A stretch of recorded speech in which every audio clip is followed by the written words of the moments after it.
Hudson County View, live and uncut. I'm your host, the guy whose voice soothes like Sean Combs and could still throw hands like John Jones, John Arhitis, and of course the latest and greatest in Hudson County news. Obviously, Election Day was on Tuesday, and I did what I believe was a comprehensive write-up of what was going on in the Jersey City Democratic Committee. So we're going to discuss that with you. And, fortunately, as luck would have it, today I'm joined right next to me by Jersey City would-be Councilwoman Mira Prinz-Arey. So perfect person to talk about given what was going on there on the west side. So certainly that's going to be a part of our conversation and more. And beyond that, we're still talking about the Bayonne Medical Center and this whole $95 million eminent domain project, or proposal, I guess would probably be a better word.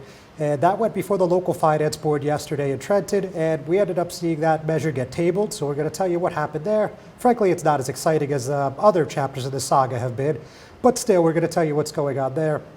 At the Jersey City Board of Education, there's a lawsuit filed by the Dickinson High School student that brought to light teacher Howard Zlotkin's two racist rants back-to-back in April, talking about Black Lives Matter and mocking the death of George Floyd. So that's a case in federal court. We're going to tell you what she said through her attorneys.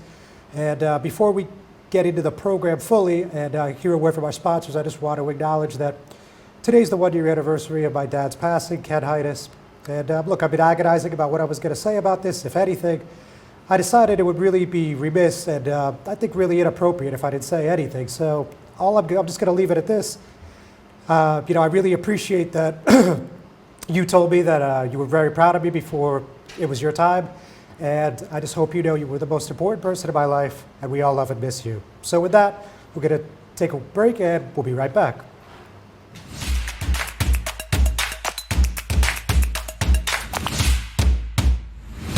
Cutting-edge surgical care is right here in Secaucus. Robotic surgery is safer. Shorter hospital stays. Smaller abdominal incisions, the size of an M&M. Here at Hudson Regional, we provide world-class robotic surgical care.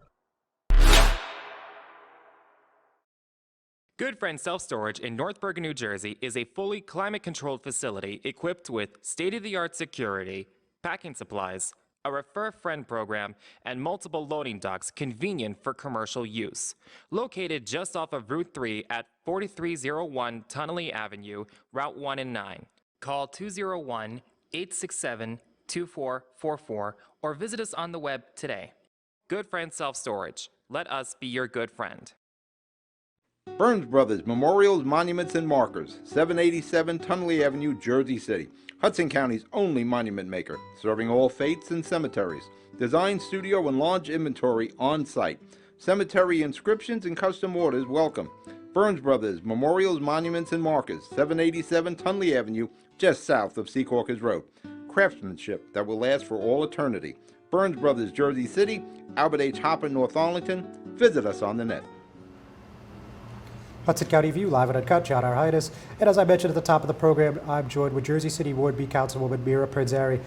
Councilwoman, thanks for joining me. John, thank you for having me on today. And before we get started, though, just, my condolences. That was very nice what you had to say about your father. Anniversaries are always challenging. Sometimes the first year can be the hardest, but sometimes 10 years down the line it can be too. So, praying for you and your family. Thank you. That's very kind. Mm-hmm. So, with that, we still have a lot to talk about from Tuesday, right? Yes, we do. The average Jersey City resident, as I outlined earlier today online, this is something that the average resident probably knows nothing about, but obviously for the Democratic Committee, the council, the mayor, the local Democratic chair, the county Democratic chair, you guys obviously had your work cut out for you. I imagine it was a full 14 hours of work. So in Ward B, obviously Joel Brooks was running in a tight race. He was taking out an incumbent that he had faced off with before. Correct. So just tell me what that looked like from your perspective. Well, I mean, the committee person there, German, he's been a very hardworking committee person, so I was happy to support him again this time around. As a council person, having really good committee people is vital to the work that we do. And it's also, it's important for Hudson County as well to have people in there that are doing a really good job. From my perspective, I walked with German. He got great feedback from his neighbors. Amy Albert ran for the first time. She did really well. And I think that, it's when you're running a contested race, you have everybody out and everybody works really hard. And I respect anybody that's going to throw their hat in the ring for it. So we saw two very different perspectives of what was going on there from Mayor Fulop and from Joel Brooks. So, I mean, what did you think of what was said there? I mean, in case anyone missed it, I mean, I just put it up a couple hours ago. I mean, the mayor basically said that this was a ward that, and a seat that they were very interested in because German is someone that's a Harry Moore graduate, and he felt that there was some bullying going on from Mr. Brooks, and Mr. Brooks said that was essentially preposterous, and this was simply, another committee race, and he felt the machine was scared, and so on and so forth. So what was your takeaway as far as that goes? Well, I wasn't actually in 22. I spent most of my day in other districts. I was over at 24 school. We have 5 districts there. I was over at the athletic center where actually my home district is. 9, 11, and 33 vote there. So I can't really, I don't really want to comment on what I didn't see. But I do know that when you're in a contested race, like I said before, everybody's got their team out, and sometimes, things get a little heated. So, but German is, like I said, great committee person, and you want to make sure that your people are the ones that get in. So in terms of collaborating with the local Deb committee and the county Deb committee, I saw you were out with Chairwoman DeGees. Yep. What kind of role did you have in where people were going to go and which districts would be prioritized, which seats would be prioritized? Did you have any sort of say in that? Well, we had, of the 33 districts in the ward, we had, I think 4 that were contested, and then 5 seats altogether out of the 66 committee people. So they actually had me at a different district for part of the day. I generally just tell them, where do you want me to go? And that's where they send me. So generally I'm in my home district. Today, or that time on Tuesday, I was split between the voting place at 24 school and then again back at the athletic center. So they, like I said, we contested race, they're gonna send people out. The last time around, 2 years ago, when we had the committee race, I bounced from district to district anywhere where there was a contested race and where there weren't contested races, because none of the districts at 24 school were contested. But they had me there just, greeting voters, thanking people for coming out. For me, the bigger concern was the low voter turnout in this election. I think honestly that's the real story, but for insider baseball purposes, the committee seats are also very exciting. Yeah, absolutely. Yeah. And certainly the turnout was abysmal. I don't think Right. anyone's going to argue that. 9.35% countywide. I mean, that's really terrible. I don't Right. think you could put it any other way. Now, finally on this topic, we've heard from some members of the opposition, including Chris Gadsden, who you guys, of course, faced off 4 years ago. Yeah. But he said, and others have made some couple of remarks along these lines, that the JCDO, HCDO was running scared. The mayor spent half the day there. What do you think of that kind of sentiment? That's what everybody says, is what I think of that kind of sentiment, to be perfectly honest. You're running a campaign, you want to do the best that you can. One side is going to say they're running scared, the other side is going to say that they're not strong, and that's just kind of how I've seen it in every election cycle. So I don't think anybody was running scared.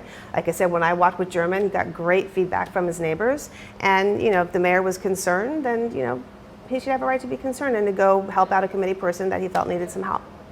All right, very good. So, obviously, you've been on the council about 3.5 years now. So, what do you think have been some of your top accomplishments, and what's something that you would like to improve on if you're elected for another term? Yeah, great question.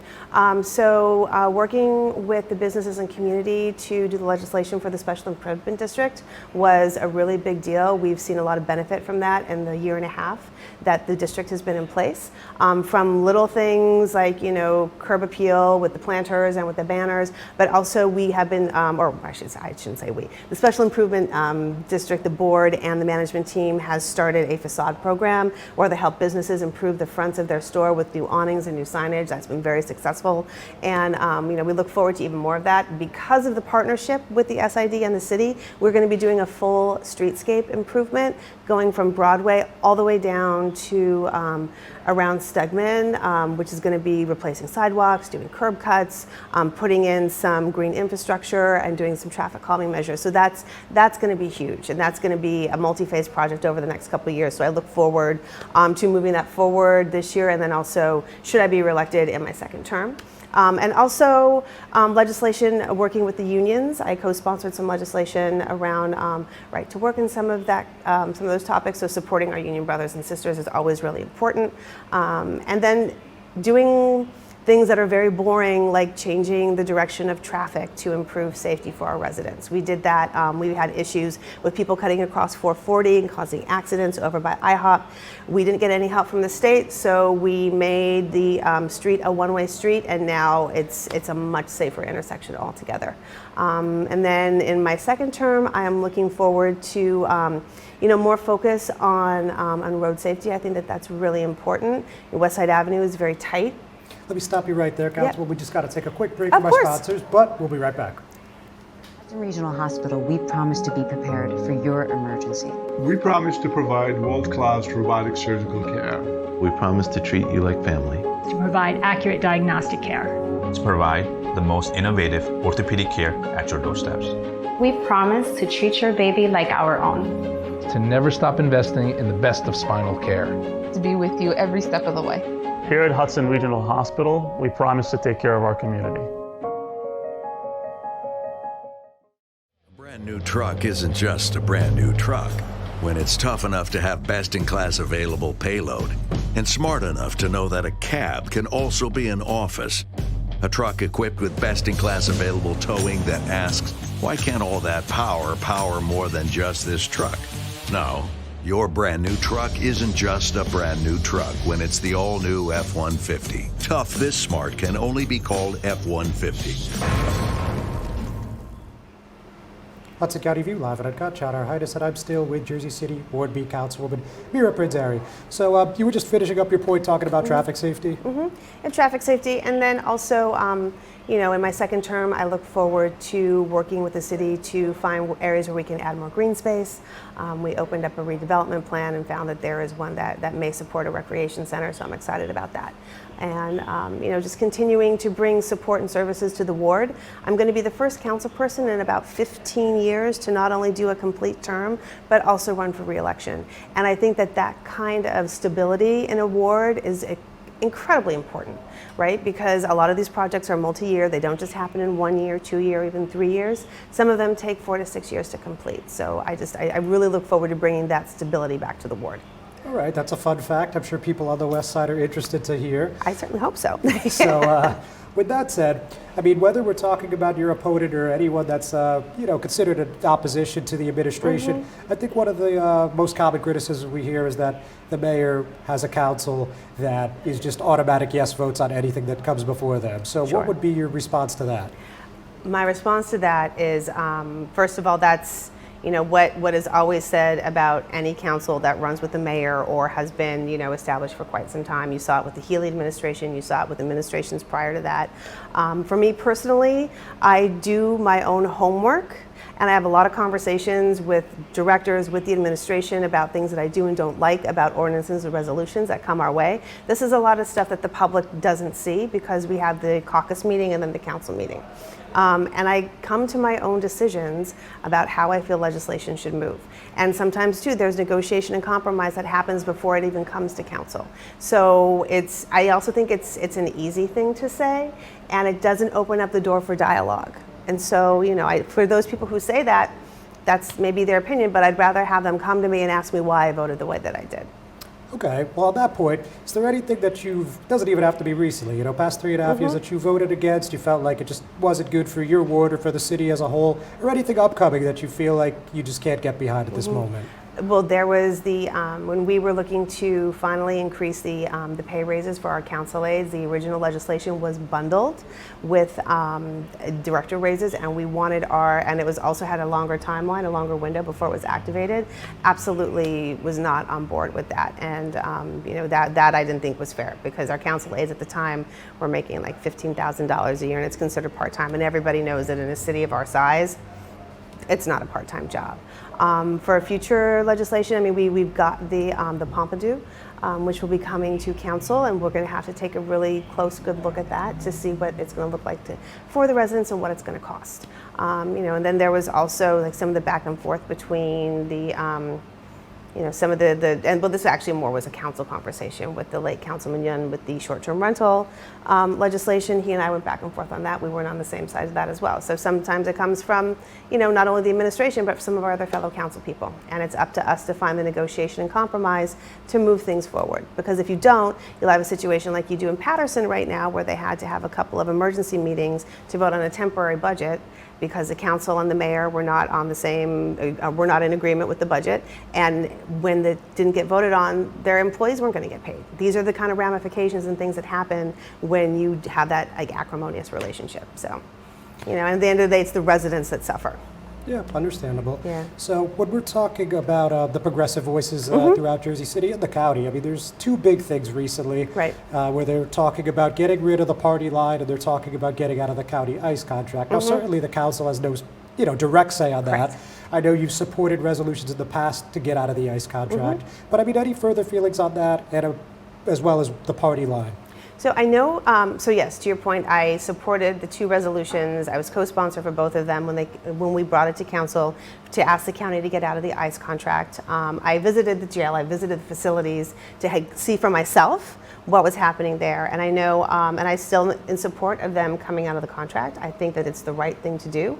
I know the big concern now at the state level is that anybody that's a detainee is going to be shipped very far away from their family and their support. That's a very real concern, but I think that we can come to a solution around that and still do the right thing for the residents and for the people that live here.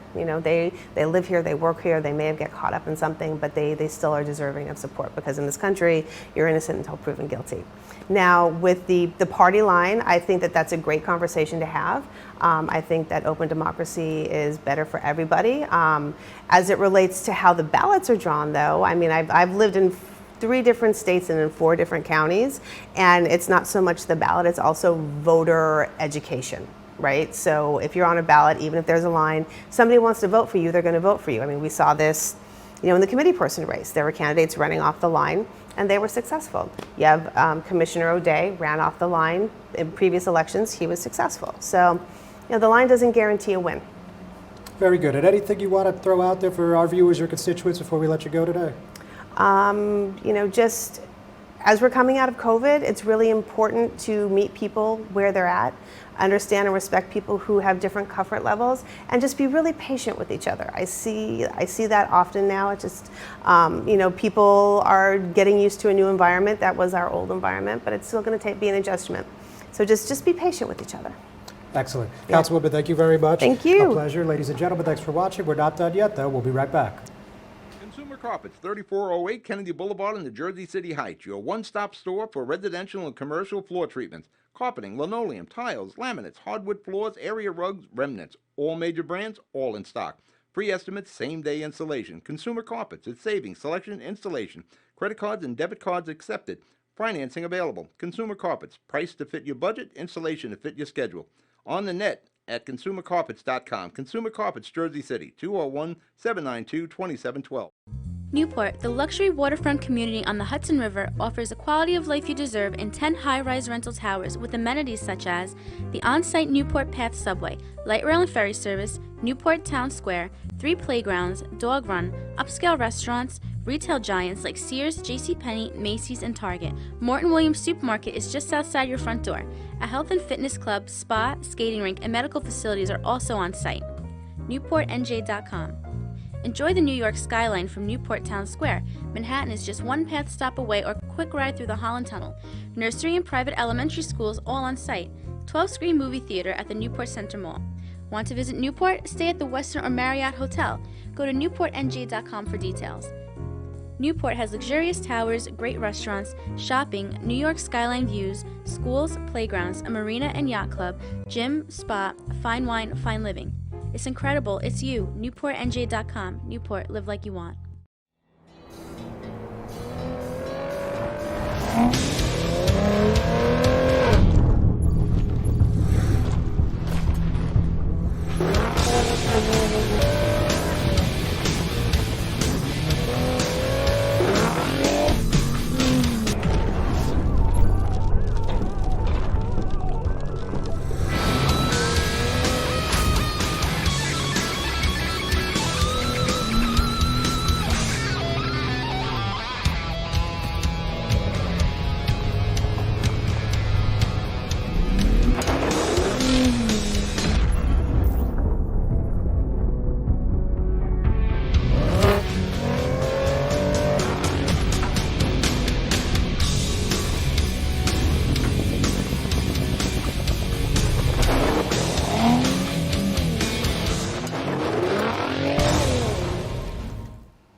Hudson County View, live and uncut. Chad Arhitis.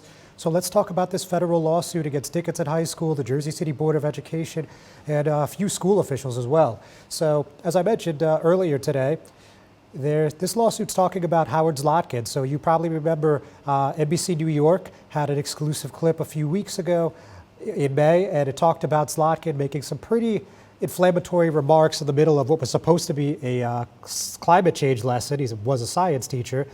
And, for those of you who don't recall, I will give you a little sample of what some of that sounded like. Again, this was from NBC New York. That clip was viral. I mean, everyone had that. But anyway, he said, "I hear people whining and crying about Black Lives Matter, but George Floyd was a effing criminal, and he got arrested and he got killed because he wouldn't comply. And the bottom line is we make him an effing hero." Obviously, he didn't use the exact phrase effing. I think you get the point, though. And so as a result of that, we heard a lot more details outlined in this lawsuit. And this is also coming after a rally last month where we saw Timia Williams, who was the 17-year-old Dickinson High School senior who brought these allegations forward, approached NBC and made sure that this was in the public sphere. That rally was with Frank Educational Gilmore, a Ward F Council candidate, the Jersey City Anti-Violence Coalition Movement Executive Director Pamela Johnson, and of course many others. But with that said, let's talk about the actual complaint. It's a 20-page complaint, and the big thing here is that she's saying that even before what happened in April, these two back-to-back rants in April, there were many students who went to the administration seeking help, talking about inappropriate conduct by Zlotkin, and they received nothing in return until the media reports came out about what happened in April. So let's talk about that. So only after the media reported on Zlotkin's conduct did BOE finally respond. Zlotkin was suspended from his teaching duties late in the day Thursday, April 29, 2021. Defendant BOE told NBC New York that the student had been in the process of taking statements from students before proceeding with disciplinary actions, but no one from Dickinson High School had reached out to TW to interview her or to Miss Margie Nieves, her mother, to discuss the situation with her. So the suit continues that Zlotkin is no longer employed by the district. They have not clarified whether he retired or was fired. And he also assigned Williams and 3 other students to write essays explaining why Black lives should matter. So that seems a little unusual for a science teacher. I think we could all agree.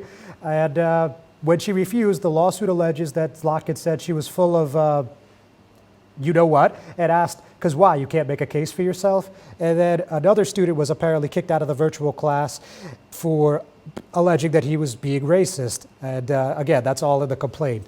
So we're going to also get a quote here from one of the attorneys. She has 2, but I think this really encapsulates it pretty well. It is outrageous that even after TW repeatedly reached out to school officials about Zlotkin's mistreatment, no one even bothered to get back to her until it was too late and she had been subjected to yet another class full of racist vitriol. Even more outrageous is that the school knew full well that Zlotkin was utterly unfit for the classroom and yet did nothing to protect students from him. And the lawsuit continues that there was instances dating back to December of him using coarse language, cursing at students, singling students out, things of that nature. So this is certainly going to be an interesting case, and we're going to follow it closely. So talking about following cases closely, this is not in the courts, but we are talking and have been talking about really for over a year now that the local finance board at the Bayonne Medical Center. So specifically, there's this $95 million eminent domain plan. Obviously, that's one of CarePoint Health's 3 hospitals, the other being Christ Hospital, the Hoboken University Medical Center. But this is something where there were 2 announcements within minutes of each other last year during the summertime, right around this time, and Hudson Regional Hospital and BMC Hospital LLC both said that they were going to be the new owners and operators of the facility over in the Peninsula City. Obviously, that still hasn't happened. We're still pretty much in a 15-round fight, maybe even more than that at this point. Again, it's been about 12 months. But the important wrinkle this week, well, actually there was 2. We saw that both HRH and BMC made appeals to the Bayonne City Council. They both submitted proposals talking about why eminent domain could be taken off the table. Of course, that was HRH. They are the property owners, don't forget. And we also heard from BMC explaining why eminent domain is essentially the only way to move forward. Of course, that's the long story short. Now, the reason that that came out on Monday and Tuesday, respectively, or was submitted Monday and Tuesday, respectively, is because the local finance board in Trenton had a hearing scheduled for yesterday afternoon. And while the board convened as planned, they really didn't talk about this much at all, because they said due to the magnitude, due to the size of this plan, it would just be remiss to vote without doing, a very comprehensive research into what's going on. So with that, that was I could add that was supposed to be a presentation proposal by the Hudson County Improvement Authority, who is working with City of Bayonne to try to move this forward. And what I can add is just something from a spokeswoman, that's Caitlin Mata. And she said the authority is preparing to move forward with the financing process to assist the City of Bayonne upon the city taking appropriate action in the matter. If you've been following this closely, you know that she's previously said that the authority is preparing to move forward with the financing process once Bayonne takes appropriate action, and she declined to comment on the Finance Board's decision. We're going to take one final commercial break. We'll be back in just a minute. Pan & Pinto Properties, Jersey City. Shaping the workplace with state-of-the-art office spaces that address your company desires. Building residences that define your home environment, adjacent to all modes of transportation with on-site parking available. The right address, the right lease. Call 201-521-9000 or visit online at panandpintoproperties.com. Pan & Pinto Properties, building Jersey City for everyone. Hudson County View, live and uncut, John Arhitis. So there are a couple other things that happened on Election Day that I think you'll be interested in. I mean, you probably already know, but of course, I still got to recap it. So over in West Hudson, of course, we don't get a ton of news out of there, but we saw Kearney Mayor Al Santos have his first challenge since 2003. And I think it's safe to say that he passed the test with flying colors. He and his council running mates, respectively, of the 1st, 2nd, 3rd, and 4th Ward, of course, all the incumbents there, won by a 3-1 margin, easily wiping out Sidney Ferreira, a real estate professional, and his challenging slate. So quickly, just Santos said, on behalf of myself and my running mates, I'd like to thank each and every one of you for entrusting us to continue serving the town of Kearney. This has been a historic election, and in these unprecedented times, our team has remained committed to you, the residents of Kearney. Thank you again. Our work to keep our town moving forward continues now.